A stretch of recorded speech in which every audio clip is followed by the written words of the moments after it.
Material science at CU is really the whole enchilada. I mean that both in breadth and in depth. We have 60 faculty, and that makes us one of the biggest programs, I think, in the world.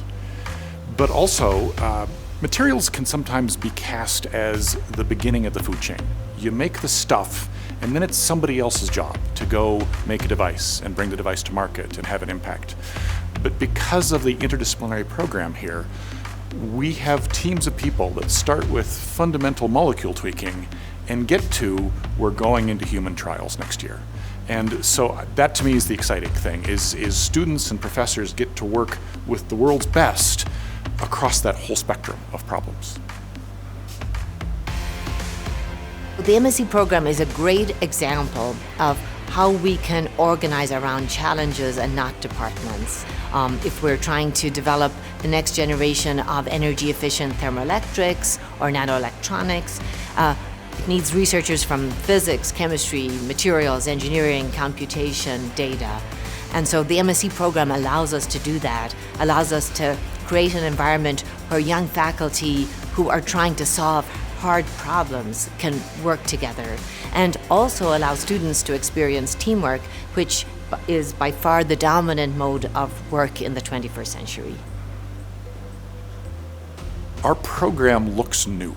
We're 3 years old. Our first group of graduate students is just starting to graduate.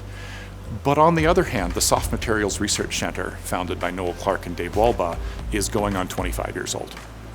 We have 4 members of the National Academy, which are leaders in this program, and that's got to be near record setting as well.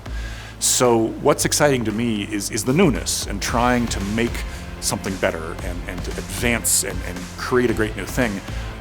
But it's really nice to be building on this incredible depth and this strength that's been built over years as an opportunity for the brand new faculty member or the brand new student that can come in and make a new lab with that new professor, but next door is an expertise that they can draw on that's unequaled anywhere in the world. I'm a mechanical engineer with a background in soft matter physics, chemistry, and mechanics of materials. And a key theme of research in my lab is to try to develop actuators that mimic the performance of natural muscle. And we've recently introduced a new technology that we call HASEL artificial muscles. And HASEL stands for hydraulically amplified self-healing electrostatic actuators. And those HASEL artificial muscles, they match or exceed the performance of human muscle in every single category. And now the future challenge is to bring those rapidly closer towards practical applications, figure out things like mass fabrication and a pathway towards commercial options. I'm a professor in mechanical engineering, and I work specifically on thermal and energy sciences. I have been working with Professor Xiaobo Ying in Materials Science and Engineering program is on thermal radiation control. Essentially, we develop a new material, and that material is called metamaterial that can reflect sunlight and in the meantime maximize the thermal radiation to the outer space.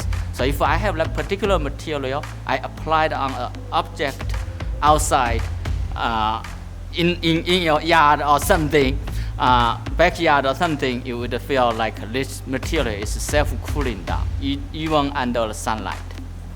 Converting green to the red, you produce 50% more of the photosynthesis light. You get natural resources to work in a way to improve the crop yield, and hopefully we can improve the amount of food we can produce over the same amount of land. Or for my case scenario in Colorado, we can elongate the growing season for the greenhouses. To develop the materials and then nanostructured media of the future, we need to see how they function. So we need to combine new microscopes with data handling, with computation, with synthesis, growth, and all of that is possible only in a program like the MSE program that brings together faculty and students with very different and complementary expertise. Boundaries to collaboration at CU are non-existent. We share students across departments. 3 and 4 PI grants are more common than not.